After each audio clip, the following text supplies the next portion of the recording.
Matius 6 ayat 31. Sebab itu, janganlah kamu khawatir dan berkata, apakah yang akan kami makan? Apakah yang akan kami minum? Apakah yang akan kami pakai? Semua itu dicari bangsa-bangsa yang tidak mengenal Allah. Akan tetapi Bapamu yang di sorga tahu bahwa kamu memerlukan semuanya itu. Yesus ngajarin kita supaya kita tuh gak hidup dalam kekhawatiran. Percayakah bahwa kita punya Bapa yang baik? Bapa yang baik, Dia tahu apa yang kita butuhkan. Amin. Kalau Anda sungguh-sungguh percaya kepada Tuhan, saya percaya Anda tidak ikut hidup dalam kekhawatiran.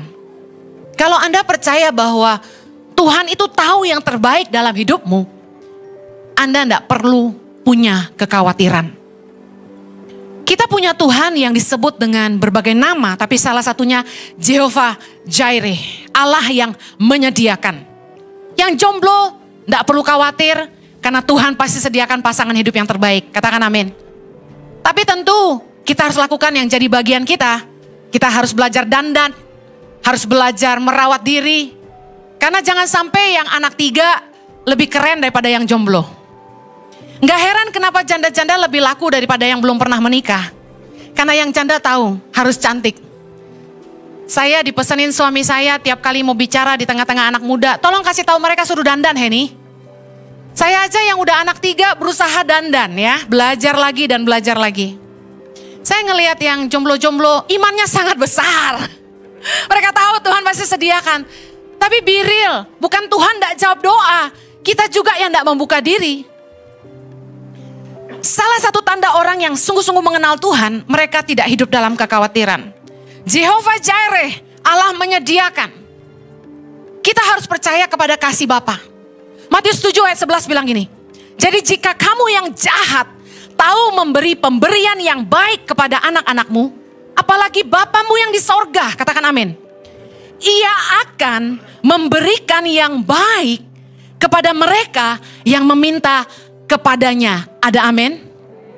Berapa banyak saudara yang berdoa tapi doamu belum dijawab, angkat tangan. Sama-sama declare bilang gini, ia akan memberikan yang baik kepada mereka yang meminta kepadanya. Punya iman gak? Kita yang manusia yang jahat aja tahu memberikan pemberian yang baik kepada anak-anak kita. Percayalah bahwa Bapa di sorga akan memberikan yang baik kepada mereka yang meminta kepadanya. Tapi sekalipun Tuhan tidak memberikan seperti yang kita inginkan, kita harus tetap percaya bahwa Tuhan itu memberikan yang terbaik. Orang yang punya iman bukan berarti semua yang dia doakan yang akan Tuhan berikan. Mungkin Tuhan tidak jawab exactly like what we wanted. Mungkin Tuhan gak jawab doa kita seperti yang kita inginkan. Tapi percayalah, milikilah iman bahwa apa yang Tuhan sedang kerjakan dan akan berikan dalam hidup kita adalah yang terbaik. Kita gak marah, tapi kita kecewa sama Tuhan ketika apa yang kita doakan kok gak kunjung datang. Kenapa sih Tuhan gak jawab doa kita? Kenapa Tuhan gak lakukan seperti yang kita inginkan? Mungkin bahkan ada yang sampai marah sama Tuhan. Tapi tahukah Anda bahwa manusia itu gak tahu apa yang mereka minta sebenarnya? Saya pernah khotbah bilang gini, bahwa kita ini manusia cuma punya kemampuan melihat sejauh jarak mata kita memandang. Tapi Tuhan adalah Alfa dan Omega. Dia yang awal dan dia yang akhir. He is the creator. He is God. Jehovah, Tuhan yang maha tahu. Dia yang sanggup melihat ujung dari hidup kita. Kalau kita punya iman, kita harusnya percaya bahwa kehendak Tuhan adalah yang terbaik, bahwa rencananya yang terindah. Banyak kali ketika kita berdoa dan kita minta sesuatu sama Tuhan, you don't know what you ask. Anda tidak sadar apa yang Anda minta. Ayat favorit kita Mazmur 37 ayat 4. Bergembiralah karena Tuhan, maka Ia akan memberikan kepadamu apa yang diinginkan hatimu. Saya juga sering kasih ayat ini buat yang ulang tahun. God bless the desires of your heart. Tuhan berkati kerinduan hatimu. Tapi Tuhan ingatkan saya, hati-hati sama desires. Keinginan kita ini yang seringkali membuat kita tidak taat sama Tuhan. Keinginan kita yang gak ada habisnya ini yang seringkali membuat kita kecewa sama Tuhan. Keinginan kita ini yang seringkali menjadi perangkap jebakan buat hidup kita sendiri. Pertanyaan saya siang hari ini, apakah keinginan hatimu sejalan dengan kehendak Allah? Apakah keinginan hatimu sejalan dengan kehendak Tuhan? Roma 8, mari kita lihat. Roma 8 ayat 5. Sebab mereka yang hidup menurut daging memikirkan hal-hal yang dari daging. Mereka yang hidup menurut roh memikirkan hal-hal yang dari roh. Ayat ke-6. Karena keinginan daging adalah maut, tetapi keinginan roh adalah hidup dan damai sejahtera. Seringkali kita sulit membedakan mana sih kehendak Tuhan, mana sih kehendak kita. Tapi karena kita ini masih hidup di dalam daging, seringkali yang kita inginkan itu kehendak daging. Contoh, keinginan mata. Kita milih pasangan hidup, kita lihat cantiknya, putihnya, tingginya. Saya masih ingat saya punya teman. Dia bilang sama saya itu nyari cewek yang tinggi langsing, rambutnya panjang, hidungnya mancung, bibirnya mungil, matanya belok, pinter main piano katanya gitu. Many of us, banyak dari kita itu sok jadi Tuhan atas diri kita sendiri. Padahal kita dipimpin oleh keinginan. Apa yang terjadi sama teman saya ini? Dengan sejuta keinginannya itu, dia dapat cewek yang 180 derajat berbeda dari keinginannya. Well, apakah jelek? No. Tapi seringkali kita dibutakan sama keinginan. Kita cuma pakai mata. Istrinya secara fisik tidak seperti yang dia inginkan. Tapi apa yang terjadi? Istrinya sangat baik. Istrinya sangat menolong dia. Di masa pandemi waktu bisnisnya macet, istrinya yang kasih makan dia. You maunya yang cantik aja. Yang cantik itu high maintenance. Pandemi, lu bocian, dia ciao. Nggak ada duit dia pergi. Mendingan jangan lihat fisik. Doa sungguh-sungguh. Ini yang dari Tuhan atau bukan? Kadang-kadang hidup kita itu, kita tuh cuma live by our own feeling and desires gitu loh. Gua mau begini, gua mau begitu. Tapi ikut Tuhan gak bisa gitu. Kita harus belajar hidup dipimpin roh. Keinginan roh adalah hidup dan damai sejahtera. Tuhan gak mungkin mendatangkan kecelakaan bagi kita. Amin. Kita seringkali lebih milih keinginan daging kita, bukan apa yang Tuhan kehendaki bagi kita. Saya ditawarin papa angkat saya, Daddy beliin Alphard ya buat kamu. Saya bilang enggak. Keinginan daging mau tahu gak hati saya? Mau jujur gak? Maulah, kacau loh. Siapa yang gak mau dibeliin Alphard, bener gak Pak? Jujur aja, mau banget, keren lagi. Tapi saya jawab, jangan Dad.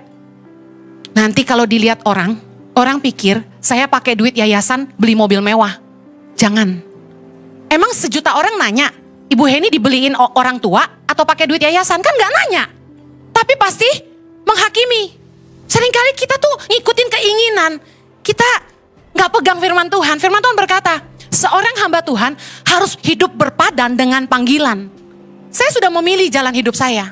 Waktu saya mau nikah sama suami saya, mama saya tegaskan, kamu yakin mau nikah sama Jojo? Dia pendeta loh, saya ngerti artinya apa. Harus siap hidup susah. Saya sudah menetapkan hati saya siap hidup susah. Dari si Shadow, saya ganti jadi Haselin Snow. Yang old school tahu Haselin Snow, yang muda, hah? Apa tuh? Ada krim dari Malaysia, ya tutupnya kuning muda, dalamnya itu putih. Kalau dipegang itu kayak apa sih? Dingin-dingin gitu, tapi bikin muka kering banget gitu. Ya, zaman itu sih cocok nggak tahu sekarang. Saya turunin standar saya dari si Shadow ke Haselin Snow demi saya siap susah sama suami saya. Tapi Tuhan itu gak pernah gagal dalam hidup saya. Orang pikir jadi kawin sama pendeta susah. Gua bilangin, lu salah. Berkatnya melimpah. Anugerah Tuhan luar biasa. Saya kawin sama Jojo, mungkin dia gak punya aset banyak, gak harta, duit banyak di rekening. Tapi dia bawa saya pelayanan sampai ke Eropa. Dia bawa saya pelayanan sampai ke Malaysia, Singapura, Taiwan, Shanghai, Hong Kong. Kami pelayanan sampai keliling dunia. Kampung-kampung juga sih. Tapi kan biar gaya saya ceritain yang luar negeri dulu ya kan. Intinya gini, saya siap mengikuti kehendak Tuhan dalam hidup saya. Bukan keinginan saya sendiri. Perempuan mana sih yang gak mau hidup enak? Tinggal tenteng-tenteng Chanel dan Gucci. Tapi kita mesti ngerti kehendak Allah. Firman Tuhan berkata dalam Yakobus 4. Nih orang-orang yang suka ngikutin keinginan daging harus baca ini. Ayat 2. Kamu mengingini sesuatu, tetapi kamu tidak memperolehnya. Lalu kamu membunuh, kamu iri hati, tetapi kamu tidak mencapai tujuanmu. Lalu kamu bertengkar dan kamu berkelahi. Kamu tidak memperoleh apa-apa karena kamu tidak berdoa. Ayat 3, baca sama-sama yang kenceng. Atau kamu berdoa juga, tetapi kamu tidak menerima apa-apa karena kamu salah berdoa.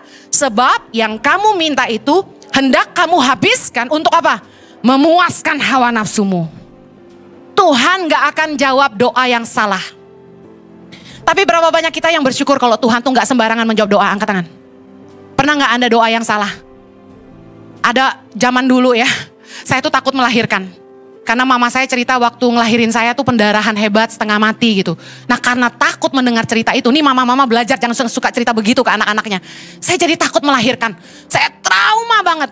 Jadi waktu saya nikah sama suami saya doa gini, nggak punya anak-anak nggak apa-apa deh Tuhan. Bayangin, saking takut ngelahirin. Tapi saya tuh bersyukur, ya ampun Tuhan cabut perkataan saya. Sembarangan ngomong nih mulut. Coba Tuhan jawab doa saya waktu itu, saya benar-benar gak punya anak. Nyesel seumur hidup gak tuh? Jojo sih gak bakal ceraiin saya. Tapi saya gak bisa ngelihat anak-anak saya yang cute-cute itu. Gak bisa dipeluk sama mereka seperti hari ini. Nah seringkali Tuhan itu bermurah hati. Tidak semua doa kita dijawab. Tuhan itu sangat baik, amen. Tuhan tidak akan memberikan apa yang Tuhan tahu akan merusak hidup kita. Bahkan mungkin menggagalkan rencananya dalam hidup kita. Kita kan gak tahu apa yang akan terjadi seandainya Tuhan memberikan kepada kita semua yang kita inginkan. Kita kan gak tahu. Ada anak-anak yang hidupnya begitu mudah. Orang tuanya kasih dia apa saja. Dia mau apa aja orang tuanya belikan. Dikasih. Hidupnya gampang, very easy. Apa yang terjadi? Spoiled. Anak manja. Hidupnya jadi rusak. Yang seharusnya dari kecil dia diajar dulu cara memegang uang, ngelola uang itu seperti apa, bijaksana seperti apa. Dia gak diajarin, tapi dikasih duit terus. Apa yang terjadi? Mereka pakai uang mereka salah gunakan. Ada yang shopping terus sampai hutang kartu kredit. Ada yang belajar ngedrak, ada yang belajar traktir teman-temannya ke night club, mabok-mabukan. Saya saksikan anak-anak orang kaya di Australia, teman-teman saya, sekolahnya kacau. Kenapa? Orang tuanya beliin Ferrari, SLK. Wah, mereka kerjaannya pamer terus, happy. Minum yuk, ngumpul saban malam. Kapan sekolahnya? Malam teler, besok pagi gimana bangunnya? Orang tua yang gak tegas sama anak-anaknya, dengerin, Anda sedang merusak masa depan anak Anda. Sekalipun Anda orang kaya, dengar baik. Kalau Anda mau lihat anak Anda berhasil, tegas sama mereka. Papa mama cuma bisa kuliahin kamu. Selesai kuliah, katakan umur 23, kamu sudah harus bisa berdiri di atas kaki kamu sendiri. Harus tegas. Anda kalau sayang anak Anda harus tegas sama mereka. Kasihan Bu Heni, no. Anda biarkan mereka di rumah umur 25, 26, 27, 28. Enggak kerja, cuma main game. Tidur subuh, bangun siang. Emangnya Anda hidup selamanya? What if you die? Apa yang terjadi kalau Anda dipanggil Tuhan? Anak Anda mau makan apa? Mau kemana? Oh jangan takut Bu Heni, pabrik saya banyak, harta saya melimpah, anak saya gak bakal kelaparan. Saya sudah lihat harta orang habis dalam sekejap. Anak-anak yang gak diajarin kerja dari kecil untuk ngelola usaha orang tuanya, mereka gimana mau lanjutin? Justru anak-anak yang lulus kuliah harus dibib. Keren, ada orang tua yang gini. Kami ketemu kemarin. Anaknya disuruh kerja dari mana? Dari bawah. Keren banget gak tuh? Papa mamanya enggak ada lu anak gua. Lulus dari Amerika pulang, suruh kerja. Jadi apa? Waitress. Di kafe punya dia sendiri. Kerja dari bawah. Satu kali manajernya marahin dia. Manajernya marah kan terus karena dia merasa dia yang punya anaknya ini. Dia melawan ke manajernya. Apa yang terjadi? Manajernya lempar lap ke mukanya. Anak yang punya loh. Dia marah. Dia telepon papanya. Papanya lagi di luar negeri. Kurang ajar nih manajer. Lempar lap ke muka saya. Dia marah. Kalau saya jadi papanya, gue pecat tuh manajer. Marah sih marah, kebangetan banget anak gue dilempar lap ke muka gitu kan. Tapi saya belajar dari orang tua ini. Dia bilang apa? Saya suruh anak saya minta maaf sama manajer saya. Karena tidak mungkin manajer itu tahu ini anak saya masih dilempar lap kalau dia tidak keterlaluan. Wow. Hari ini mau tahu ceritanya? Anaknya jadi manajer kafe dong. Keren banget, pinter banget, malah dia bikin jadi franchise. Franchise-nya udah dibeli orang. Anaknya loh. Tapi pelajaran dari papanya apa? Tidak dimanjakan, kerja dari bawah. Kalau Anda sayang anak Anda, usia di atas 23 masih di rumah ngendon, bangun siang, saya kasih tahu, berhenti kasih uang. Bu Heni, kerjaannya main game terus, putusin internet di rumah. Putusin internet di rumah, berhenti kasih uang. Cuma kasih makan. Kalau dia marah, bilang gini, kalau kamu kerja, kamu bisa isi pulsa listrik, pulsa internet, kamu bisa kasih makan diri kamu sendiri. Kalau Anda terus kasih uang dan terus pasang wifi, anak Anda cuma jadi monster di rumah yang cuma bisa teriak, bibi makan, bibi minum. Anda tidak sayang anak Anda. Ingat, we don't live forever. One day kita nggak ada, anak kita gimana? Nggak punya fighting spirit, nggak punya spirit of survival, nggak bisa bertahan. Mau jadi apa? Anda harus mulai belajar didik dia dari bawah untuk mengenali usaha Anda. Saya pernah punya kafe. Saya kasih tahu sama anak-anak muda. Anak muda zaman sekarang kan bertingkah. Pulang dari luar negeri, mau buka kafe. Bilangnya apa? Papanya suruh beli franchise. Dia langsung mau running kafenya. Saya tanya, kamu pernah kerja di kafe? Belum. Kamu bisa bikin kopi? Belum. Bisa bayar orang? Anti? Oke, papanya berduit ya kan? Terus saya tanya, kamu tahu manajemen kafe? Bisa suruh orang nanti. Apaan yang suruh orang? Kita harus bisa semuanya. Harus tahu apa purchasingnya. Suppliernya mana, vendornya apa.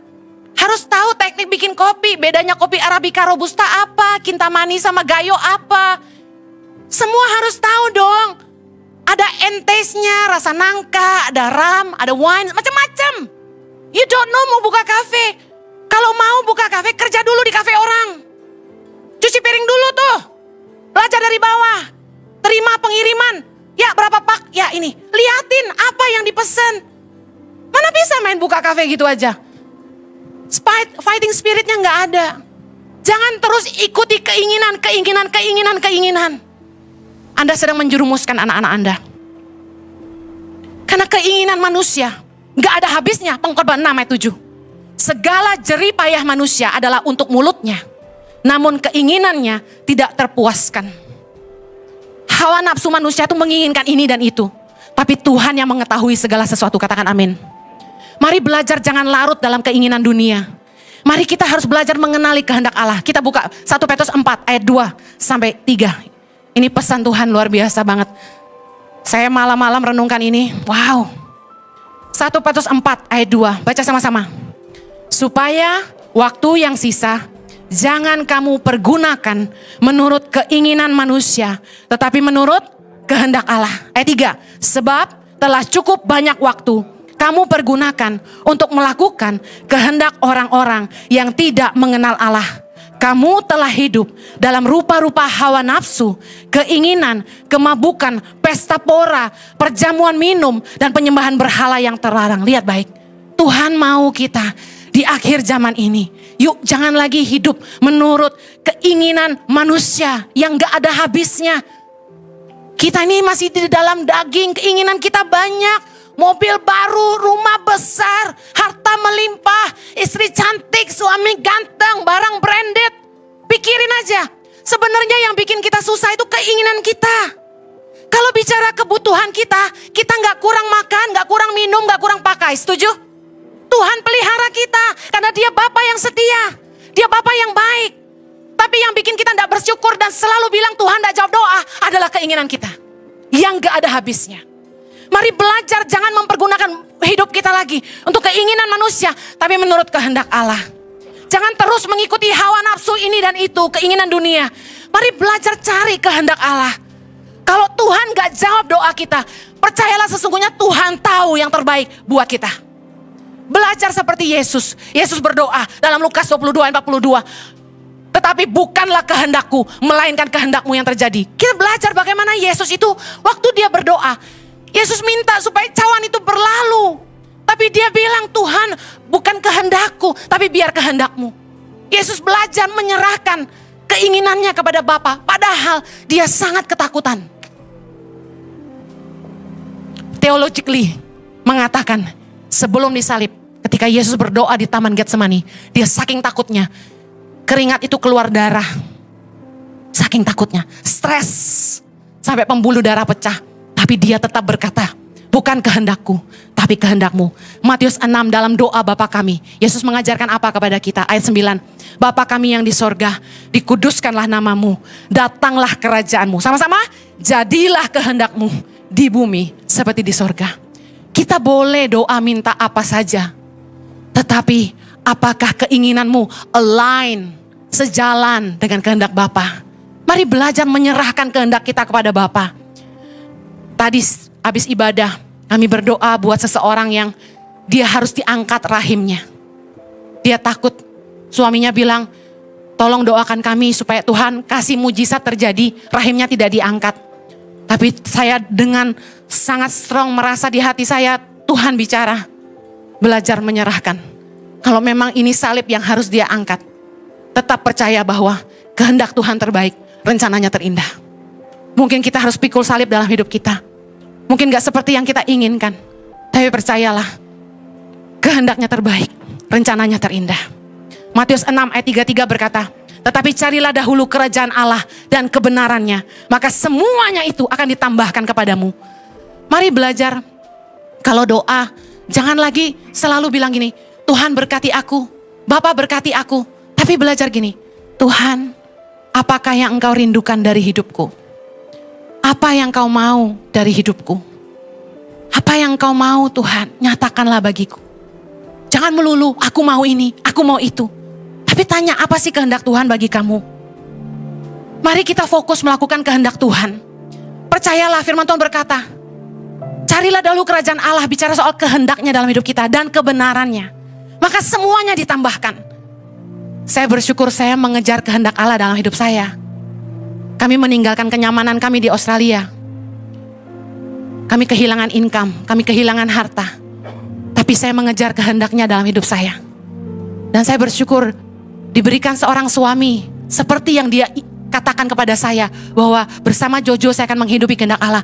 Mana ada suami yang mau bantu istrinya cari dana yang bukan untuk dirinya sendiri. Coba, suamiku tuh nenteng kaos, batik, kalau udah promosi topi, putar kanan kiri, bilang lebih mudah setengah jam, lebih mudah 5 menit.